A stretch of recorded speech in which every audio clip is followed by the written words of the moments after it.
चाह रहे हैं कि किसान आंदोलन कुछ भी ला सकता है, नतीजे उसके हाथ में बहुत कुछ है। देखिए बिल्कुल, आप जिन्होंने रिज़ाइन किया, सुखबीर बादल जी ने रिज़ाइन किया, हरसिमरत बादल जी ने रिज़ाइन किया, एनडीए छोड़ी, उनकी पार्टी 3 सीटों पर आ गई।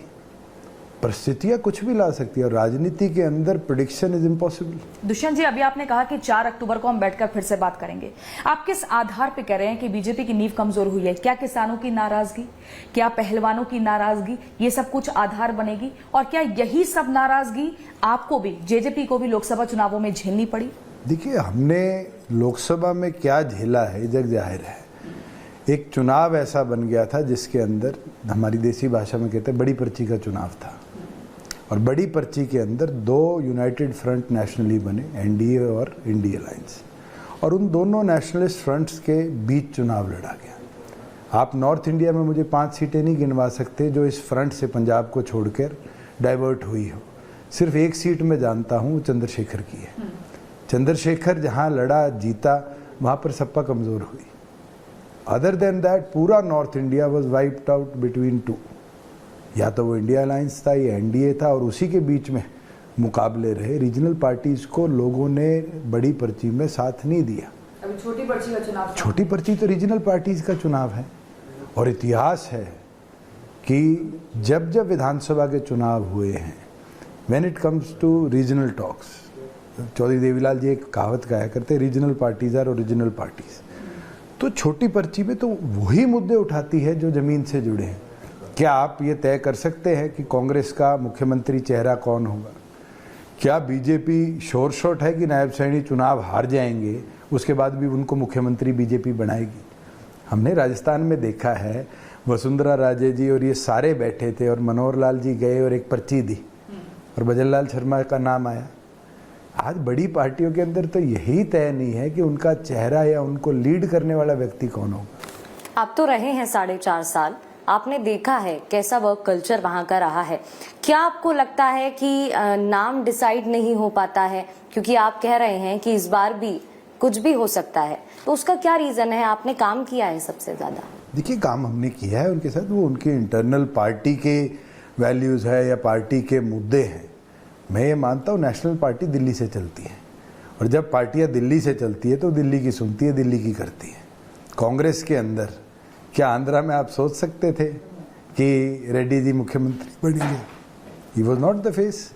और जो कर्नाटका में फेस था, पूरा चुनाव उसके नाम पे लड़ा गया और उसको उप मुख्यमंत्री बना दिया। तो ये नेशनल पार्टीज में तो ये समस्या आज की नहीं है। भजन लाल जी सरकार लेके आए, मुख्यमंत्री हुड्डा बन गया। आज हुड्डा टिकटें बंटवा जाएगा, अपने नंबर ले आएगा, कल शैलजा बन जाएगी, तो क्या होगा? आपने एक अभी जिक्र किया भजन लाल जी का। हरियाणा की राजनीति एक जमाने में देवीलाल, भजन लाल और बंसीलाल इन्हीं के इर्द गिर्द रहती थी, और इन्हीं के जो वंशज हैं, अगर उनकी राजनीतिक पारी की हम बात करें तो आपको लगता है कि उनका ग्राफ कहीं ना कहीं हिला है, कमजोर हुआ? ग्राफ आप किस चीज से कैलकुलेट करते हैं? दौर था, बंसीलाल जी एक स्टॉलवर्ट नेता थे, भजन लाल जी आए तो बंसीलाल जी चले गए। बंसीलाल जी के बाद भजन लाल जी का रेजीम चला, आयाराम गयाराम जब हुआ हरियाणा में और वो मुख्यमंत्री बने, चौधरी देवीलाल जी की सरकार लेकर गए। उसके बाद जब 87 का दौर आया, चौधरी देवीलाल जी दोबारा आए। 92 में भजन लाल जी दोबारा आए। 92 के बाद 96 के अंदर बंसीलाल जी आए। 96 के बाद चौटाला साहब आए। चौटाला साहब के बाद हुड्डा जी आए। हुड्डा जी के बाद मनोहर लाल जी आए। ये तो चलता रहेगा पॉलिटिक्स में।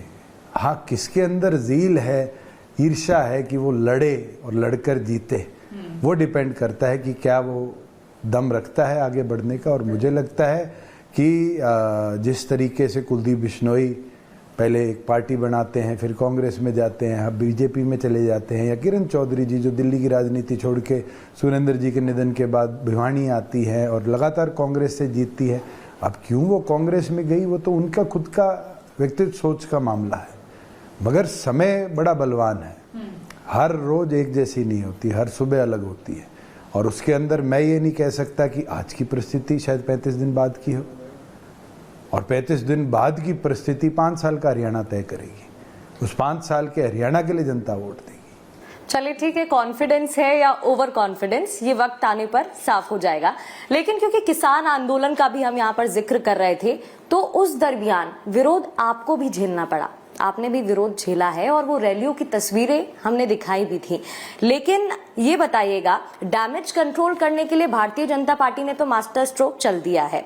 नायब सिंह सैनी ने कह दिया है कि हर फसल पर MSP देंगे। वो सरकार में है, वो सत्ता में है, वो डैमेज कंट्रोल कर सकते हैं। आप कैसे करेंगे? मैं आपसे एक चीज पूछना चाहता हूँ। 14 फसलें MSP पर जब मैं सरकार में था तब हमने खरीदी। नायब सैनी जी ने 10 फसलें ऐड कर दी और कहा मैं MSP दूंगा। जिस आदमी को हरियाणा की धरातल की खेती का नहीं पता, वो हरियाणा को लीड कर पाएगा? आपको पता है 10 फसलों में उन्होंने चुना क्या है? नारियल, जूट। क्या हरियाणा के एक खेत में भी नारियल और जूट उगता है?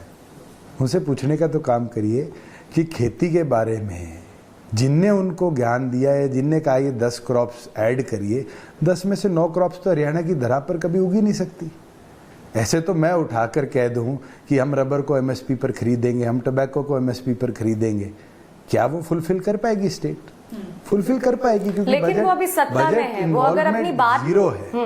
जिस चीज की बजट इन्वॉल्वमेंट जीरो है, वो घोषणाएं आप करते आप अभी 34 दिन का जिक्र कर रहे थे। मेरे को आपके नंबरों से बार बार वो याद आ जाता है जब आपने ट्वीट किया था नायब सिंह सैनी पे कि फेक प्रोमिसेस करते हैं, फेक वादे। मतलब ये बहुत बड़ी बात है। बिल्कुल। फेक किस आधार पे? क्योंकि उन्होंने कहा था मैं 94 दिनों का पूरा रोड मैप दे रहा हूँ। अरे 94 दिन का मुख्यमंत्री 74 में ही पार हो गया।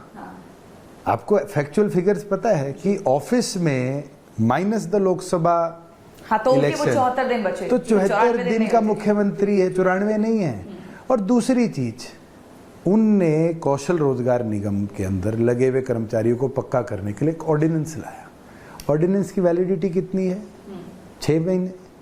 6 महीने में अगर वो मुख्यमंत्री नहीं रहेंगे, जिन लोगों के साथ धोखा किया है, क्या वो इतने अनपढ़ हैं, समझ नहीं पा रहे कि अगली सरकार उसको बिल के तौर पे नहीं लाएगी? आप खुद सोचिए कि जिस व्यक्ति ने सिर्फ घोषणाएं करी है या सिर्फ सम्मान समारोह करे हैं। मैंने एक दिन प्रेस कॉन्फ्रेंस में डाटा दिया था कि उनने 32 दिन के अंदर 17 सम्मान समारोह करे। सम्मान समारोह उन चीजों के जो जब तक हम कैबिनेट में थे हमने अप्रूवल दिए। अग्निवीर को 10% रिजर्वेशन देनी, it was action which was initiated by me. Manohar Lal ji को मैंने कहा, सिंह सैनी सिर्फ प्रचार करते हैं, प्रसार करते हैं, धरातल पर कुछ नहीं करते और उनके आने से बीजेपी को कोई बहुत ज्यादा फायदा होने वाला नहीं। मुझे नहीं लगता होने वाला है। और आप खुद उठाकर जब आंकड़े आएंगे, डाटा देख लीजिएगा कि बीजेपी का वर्स्ट डिसीजन था। क्यों? आप जिस आदमी को आपने मुख्यमंत्री की सीट पर बैठाया, उसको फैसले ही पुराने मुख्यमंत्री से पूछकर करने पड़े। क्या चीज बदल पाए वो हरियाणा में? क्या नया प्रोजेक्ट ला पाए वो हरियाणा में 74 दिन के अंदर? उनके पास कोई आंकड़ा नहीं है, कोई बात नहीं है। सिर्फ एक एड चला दी कॉल्ड नॉन स्टॉप हरियाणा। अरे नॉन स्टॉप 4 महीने की सरकार में क्राइम होगा। आप उठाकर देखिए, सरेआम लोगों के गोलियां मारेगी, वसूली करेगी, इनकी पुलिस उन लोगों को नहीं पकड़ पाई। मतलब क्राइम स्टेट बन गई हरियाणा। नॉन स्टॉप हुआ सिर्फ उन फैसलों को रोकने में जो डेवलपमेंट वर्क्स ऑन थे। सिरसा में मेडिकल कॉलेज का टेंडर लगा हुआ था, उस पर फुल स्टॉप लगा दी। हिसार एयरपोर्ट पे एक और पत्थर लगा दिया। आप उठाकर देखिए, जो प्रोजेक्ट हमारे सैंक्शनड थे उनको रोक दिया, या नॉन स्टॉप थे कि मैं पत्थर ही पत्थर लगाऊंगा। पत्थर किन परियोजनाओं के? जिनका एडमिनिस्ट्रेटिव अप्रूवल हमने दे रखा था आज से 4 महीने पहले। वही एयरपोर्ट जिसका 8 बार उद्घाटन हुआ था। मेरे टाइम पे तो 1 बार हुआ था।